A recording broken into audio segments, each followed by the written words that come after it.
எப்படி இருக்கீங்க? உங்களை பார்த்தாலே எனக்கு ரொம்ப ரொம்ப சந்தோஷம். இன்னைக்கு வந்து நம்ம கிச்சன்ல என்ன பார்க்க போறோம் அப்படின்னா, ஓமப்பொடி பண்ணியிருக்கேன். ரொம்ப ஈஸியாகவும் இருக்கு, அதே சமயம் ரொம்ப ரொம்ப டேஸ்டாகவும் இருக்கு.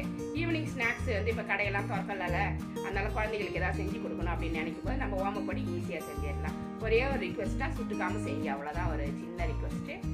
ரொம்ப ரொம்ப சூப்பராக வந்துருக்கு, ரொம்ப டேஸ்ட்டாகவும் இருக்குது. சின்ன குழந்தைகள்லேருந்து பெரியவங்க வரைக்கும் சாப்பிட்றதுக்கு ரொம்ப ஆசைப்படுவாங்க. வாங்க அதை நான் எப்படி செஞ்சேன்னு பார்க்கலாம். அதுக்கு முன்னாடி நம்ம சேனலை சப்ஸ்கிரைப் பண்ணி வச்சுக்கோங்க, கூடவே இருக்கிற பெல் ஐக்கானையும் ப்ரெஸ் பண்ணி வச்சுக்கோங்க. Thank you friends. இன்னைக்கு நம்ம கிச்சனில் என்ன பார்க்க போகிறோம் அப்படின்னா, ஓமப்பொடி எப்படி பண்ணுறது அப்படிங்கிறது தான். ரொம்ப ரொம்ப ஈஸியாக இருக்கும். இப்போ வந்து கடையெல்லாம் மூடி இருக்கு பார்த்தீங்களா, ஸ்நாக்ஸ் கிடைக்க மாட்டேங்குது. சமைச்சு நம்ம குழந்தைகளுக்கு இந்த மாதிரி ஈஸியாக ஸ்நாக்ஸ் செஞ்சு கொடுத்துக்கலாம். கடலை மாவு 1/2 கிலோ எடுத்துருக்கேன். இதுக்கு 1/2 கிலோ கடலை மாவுக்கு 100 கிராம் அரிசி மாவு போடணும். இதை ஃபஸ்ட்டு நம்ம பிரித்து ஒரு பாத்திரத்தில் கொட்டிக்கலாம். 1/2 கிலோ கடலை மாவு எடுத்துருக்கேன். இதை ஃபுல்லாகவே இதை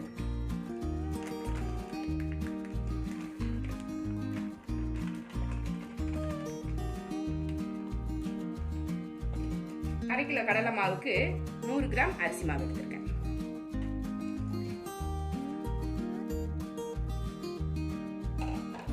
அதை விட அதிகமாக போட்டிங்கன்னாக்கா ரொம்ப ஹார்டாக இருக்கும் ஓமப்பொடி, அதனால இதுதான் கரெக்டாக இருக்கும். அடுத்தது என்ன பார்க்க போகிறோம் அப்படின்னா, 1/4 ஸ்பூன் மஞ்சப்பொடி, கலராக இருக்கும், நல்லாயிருக்கும். உப்பு தேவையான அளவு எடுத்துக்கலாம். கொஞ்சமாக தனி மிளகாத்தூள் எடுத்திருக்கேன், காரத்துக்கு ரொம்ப போட வேண்டாம். இது ஒரு 1/2 ஸ்பூன் எடுத்திருக்கேன். 1/4 ஸ்பூன் பெருங்காயம் போட்டிருக்கேன். எல்லாத்தையுமே இதில் போட்டுருக்கேன்.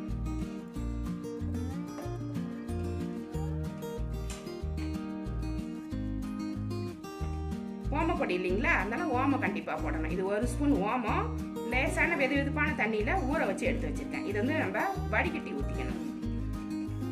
முழுசாக போட்டிங்கன்னா அந்த அச்சில் போயிட்டு மாட்டிக்கும், அதனால நம்ம தண்ணியை மட்டும் ஊற்றிக்கிட்டா போதும். போதும் அளவாக இருக்கும். இது எல்லாத்தையுமே சேர்த்து ஃபஸ்ட்டு பிசைஞ்சிடும்.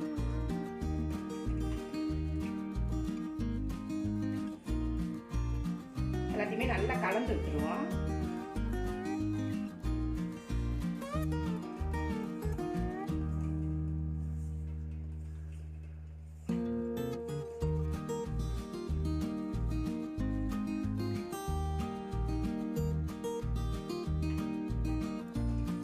அடுத்தது இதில் 2 ஸ்பூன் வெண்ணெய் எடுத்திருக்கேன், பட்டர் எடுத்திருக்கேன். இதை லேசாக சூடு காமிச்சிட்டு இதை அப்படியே ஊற்றிக்கோங்க.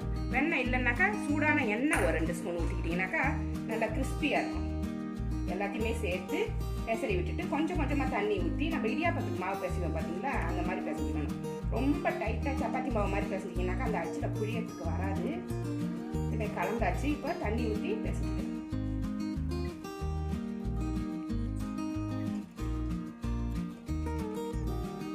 இதில் கொஞ்சம் கொஞ்சமாக தண்ணி ஊற்றிக்கணும்.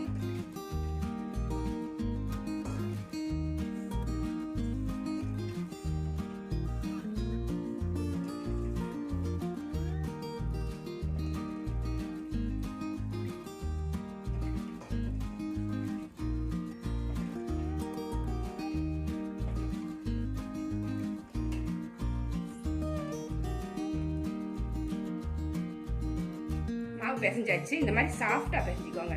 நல்லா ரொம்ப டைட்டாக பிசைஞ்சிட்டிங்கனாக்கா அச்சில் புழியறதுக்கு ரொம்ப கஷ்டமாக இருக்கும். இப்போ இந்த மாதிரி அச்சு தான் எடுத்துருக்கேன், திருகிற அச்சு. இதில் வந்து இடியாப்பா அச்சு போட்டுக்கணும். இடியாப்பா சன்னமாக இருப்பாங்க மெலிசா, இதை போட்டுக்கணும்.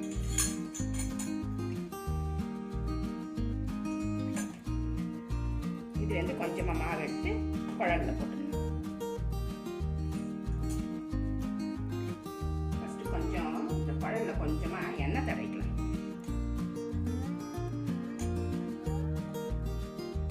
தடவிட்டீங்கன்னா உங்களுக்கு ஸ்மூத் ஆகாது.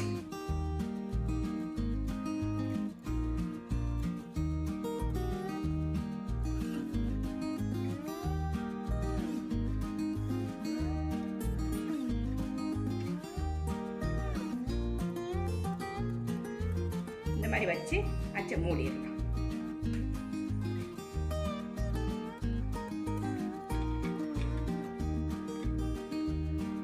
த்ரெட் வந்து கரெக்டாக போடணும், இல்லைனாக்கா நம்ம புழியும் போது கழட்டிக்கிட்டு வரும், கஷ்டமாக இருக்கும்.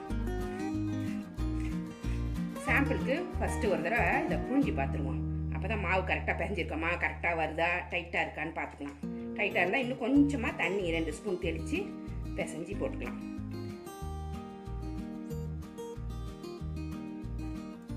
கரெக்டாக வருது பாருங்க. வருதா? இந்த மாதிரி வரணும். அழகாக வருதா? இந்த மாதிரி வர்றதுக்கு இப்போ கரெக்டாக இருக்குன்னு அர்த்தம். இப்போ ரெடி பண்ணியாச்சு. எண்ணெய் சூடு பண்ணிடலாம். எண்ணெய் சூடு பண்ணியிருக்கேன். நான் சன்ஃப்ளவர் ஆயில் ஊற்றி சூடு பண்ணியிருக்கேன். இது வந்து மிதமான சூட்டில் இருக்கிறப்பே நம்ம புழிஞ்சிடணும். ரொம்ப சூடாகிடுச்சுன்னு வச்சுங்க, புழிஞ்ச உடனே கரிஞ்சு போயிடும். நல்லா சூடானோடனே நல்லா மீடியமில் வச்சுக்கோங்க. மீடியமில் வச்சுட்டு இப்போ நம்ம புழிய ஆரம்பிச்சிடலாம்.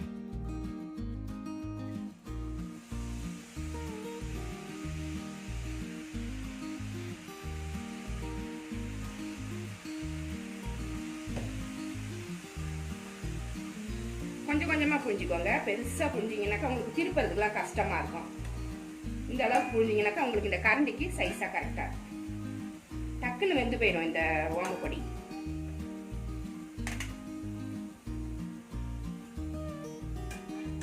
அப்படியே திருப்பி போட்டுடலாம். வெந்துச்சு பாருங்க. அதுக்குள்ள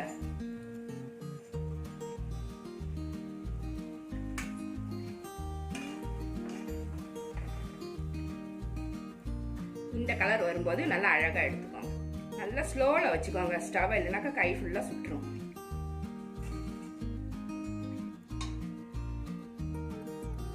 அடுத்தது புழிஞ்சிடலாம். கொஞ்சம் தூக்குனாப்பிலே புழிங்க.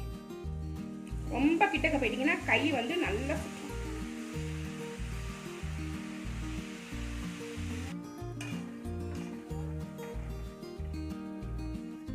இந்த கலர் வரும்போது நல்லா அழகாக எடுத்துக்கோங்க.